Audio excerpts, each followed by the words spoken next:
Adult content warning. This video may contain certain words or phrases that silly people may find funny. While we are all adults, I do understand that some things are humorous. One or more of the following words or phrases may appear in this video: case mouth, insertion, annular groove, nipples, load, ball, base, tip, cup, rim, and manliquor. Before we begin, I thought I'd start with some pretty basic stuff. As you know, I try to tailor my videos to people who aren't very familiar with firearms or who may be new to it. So, with that in mind, we'll start by looking at this 5.56 cartridge.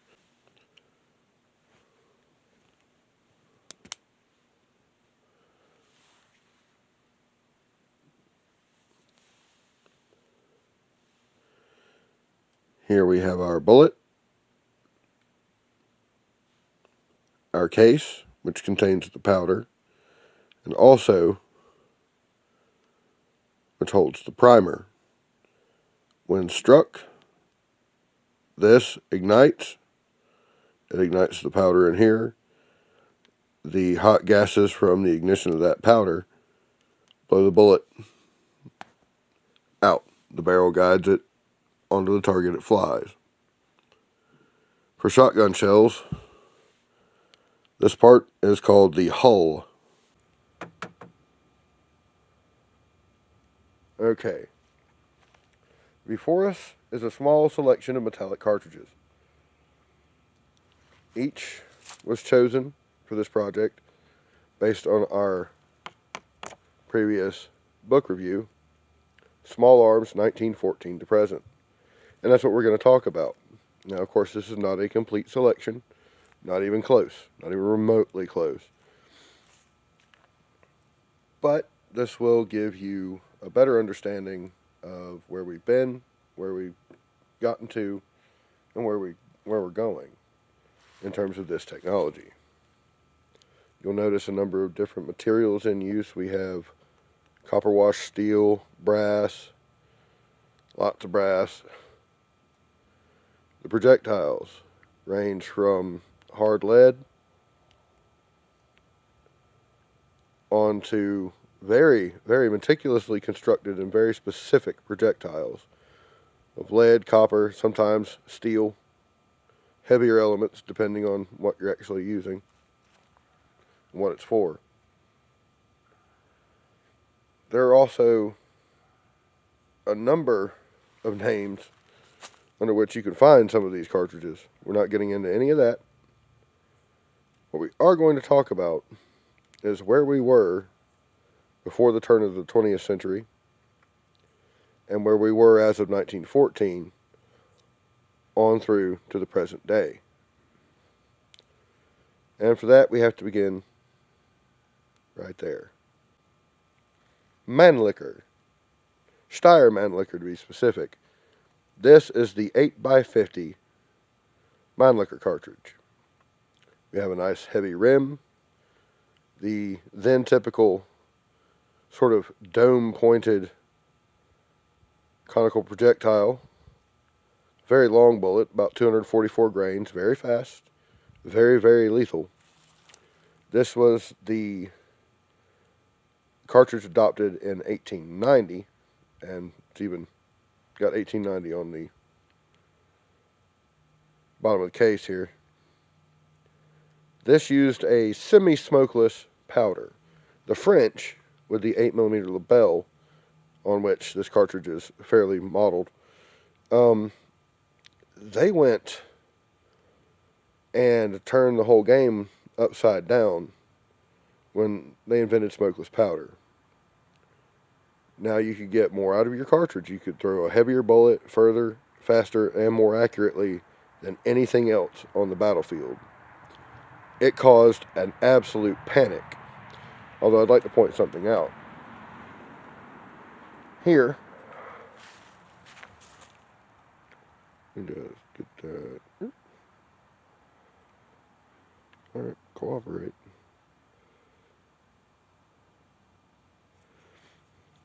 One big difference is this was an internal magazine rifle that used a clip to hold your ammunition. You inserted the whole thing, and there was a spring inside it. As you cycle through the rounds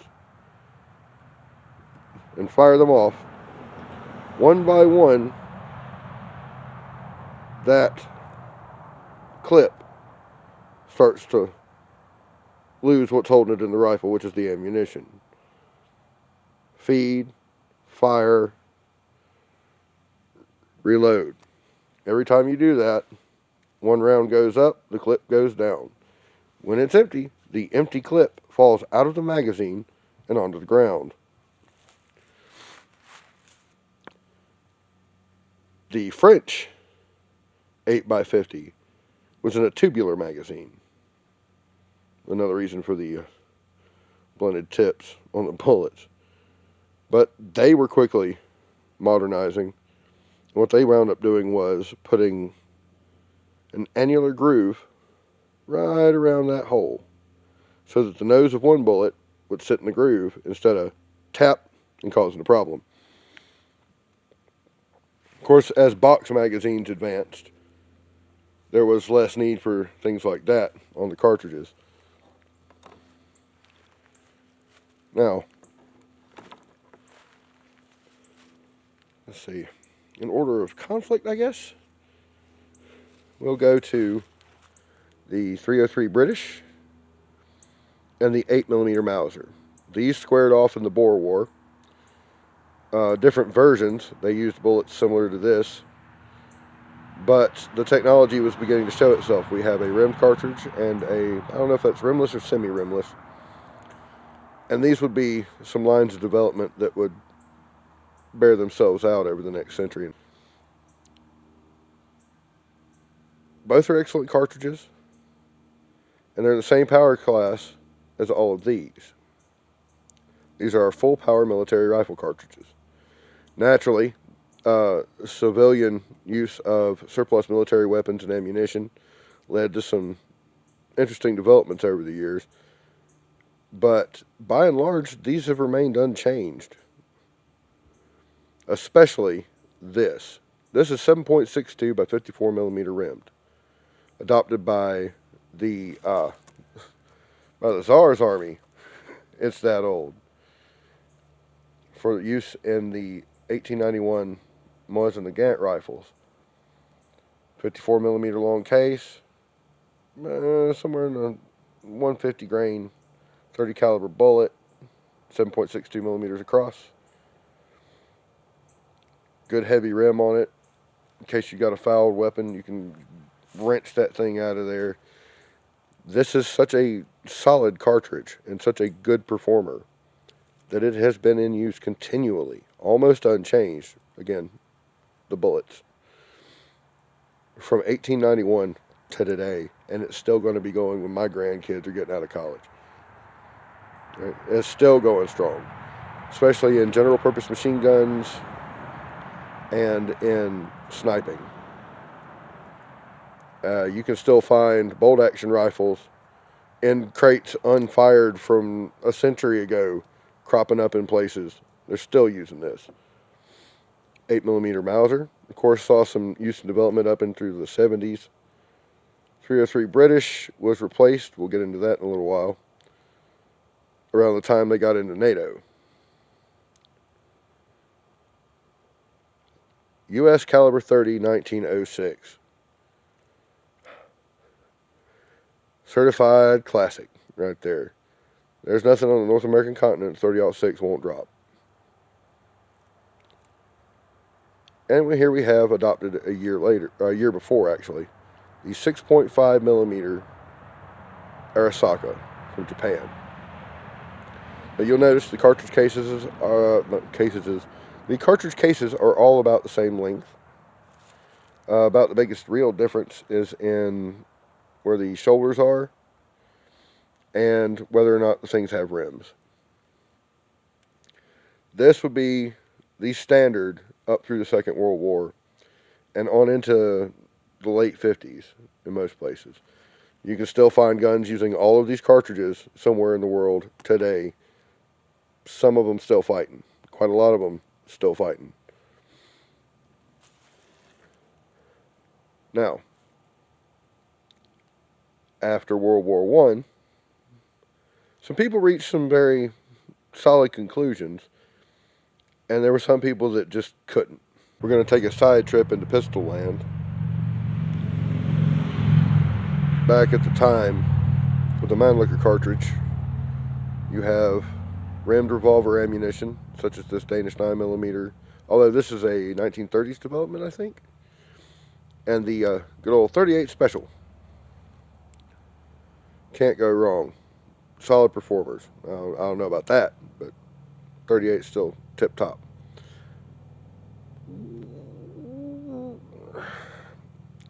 The flavors and combinations of flavors when it comes to this sort of thing get ridiculous and are well beyond my scope at the moment with my collection of handgun ammunition. So, we're going to skip ahead to the self-loading cartridges. Standing in for 7.63mm, and it will later stand in for itself, is the 7.62 by 25mm cartridge. You've got a bottlenecked case, fair amount of powder capacity, and a lightish 85 grain bullet screaming downrange. It's like having a mini rifle in your pocket. But that bullet doesn't do quite as much damage as, say, that 9mm will. 9x19, Parabellum. I don't have a 380 out here. I forgot to grab one. Here, up until after World War II, when this started to take over in Europe, 32 ACP and 25 ACP were essentially the standard in self-loading pistols. For scale, we have the slider. Now, here's the American 45 ACP as adopted with the 1911 pistol. This saw use up until the 1980s when it was replaced with the now NATO standard 9mm. The problem comes from military convention. While the infantry and the artillery and the Navy and the Marines and airmen might all need something slightly different in terms of their rifles, shape, size, what have you, you standardize on a cartridge. And everybody uses the same cartridge. That's the same with pistols. But sometimes you're in a job where toting the big honking rifle gets in the way or you can't really use it. And sometimes you get into situations where a pistol ain't going to get you out, no matter what you do. Now, submachine guns are nice, but at the time we're talking about, they were extremely expensive, even the cheaper ones. You know, they all had places to go and things to do at the time. Well, Winchester had been working on something. Essentially, what they did was scale up a development of the 32 ACP, and they looked at the Peterson device from the First World War, which no way in hell I'm going to have an example of that. And they developed the .30 carbine round. It was paired with a very light, very small, very handy little tiny rifle. The M1 carbine is an absolute classic. I ain't going to knock it. Anyway, well, that was great for delivery drivers and paratroops and armored vehicle crews. Give them a little bit of a punch, a little bit of range. Not so rat-a-tat-tat as a submachine gun. Doesn't require as much training. You could cover the training for this and the cover, you know, when you're teaching them to use their Garand. So, and there are enough similarities between the way those rifles operate and disassemble that it's easy for somebody to transition from one to the other. Now, we get into the post-war period. It was recognized during the war, or between wars, in places like Germany and Russia especially, that something was needed that was maybe a little stouter than, say, this, but that would give performance maybe not out to the like half mile or better. This was these cartridges you can fully expect. You can carry more of them, something lighter, something smaller, something you could run automatic without it beating you half to death. And that's where the assault rifle came from. Assault rifle, I mean, the German word is Sturmgewehr, which literally means rifle for use in storming. Like, I've got to take that position. This is what we're going to use to do it. It's perfect. It's a short, carbine length or shorter little rifle that had select fire capability, which is important. You had to be able to switch it from waltz to rock and roll and back. Firing an intermediate cartridge. Now, intermediate, going from 30-06 to 45 ACP, not quite intermediate, but well, what I mean is, I'll illustrate it with the Russian progression in this regard. You had the 7.62 by 54 and the 7.62 by 25. Rim cartridge, rimless cartridge, rifle that would kill you quite a ways off, pistol that might not do it if you're skinny enough. What came out of their developments was the 1943 cartridge, 7.62 by 39 millimeter. Now, naturally, finding this out with the introduction of the SKS in 1945, which was supposed to be the standard Soviet rifle going forward after the war. 5-0's weapon, while among my favorites, was eclipsed by the AK-47. Both used this cartridge. The SKS wound up a second line weapon, and the AK took over. Seeing this development, the West kind of panicked. And if we look over here, we have a 243 cartridge. The bullet diameter is similar to what I'm talking about, whereas the case, I believe, was something closer to somewhere in between these two. The British developed a cartridge roughly about this size, or around about that size, for use in an exquisite rifle. It would have met all the criteria for an intermediate cartridge. The 280 British. And it would have done the trick. Actually, I think the bullet's closer to that. We didn't adopt that. No. Because of our tooling and the money we were putting into NATO, we kind of cajoled them into adopting a shorter version of the 30-06. The 7.62 by 51 millimeter NATO. Still in service. General purpose machine guns, your M240s and the like, the M60. Well, long about the 60s, it was realized that was kind of ridiculous for what you were trying to go for, so they swung kind of hard the other way when they adopted the M16 and gave us the 5.56 NATO. Anyone who tells you that 5.56 NATO is a high-powered rifle cartridge, it's on the low side of the intermediates. A high-powered cartridge would be closer to something like, I don't know, 7mm Remington Magnum. The case is almost twice as wide, or twice the diameter as the 5.56 case. It's much longer before you get to the step where the bullet is inserted there. Yeah, it's no joke, but at the same time, I wouldn't go high powered with it. The other thing I want to show you is civilian developments based on military rifles. This was actually necked down to accept the smaller bullet from the 375 Holland & Holland big game round.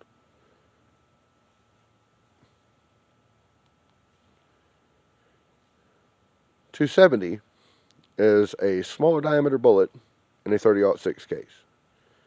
I don't know for sure what case they used as the basis for the .243 here, but it's the same idea, I think. And of course, you have the .300 Savage, which power-wise is close to this, and the cases are actually fairly similar.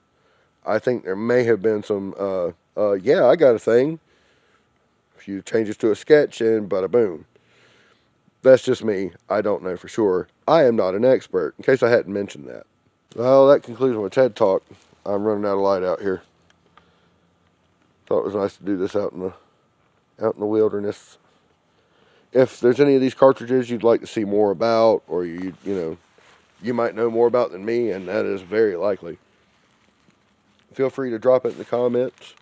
Cuss me out, call me names. Don't forget to like, subscribe, and to gently cup and fondle the bell. I appreciate you. Thank you very much. I'll be seeing you.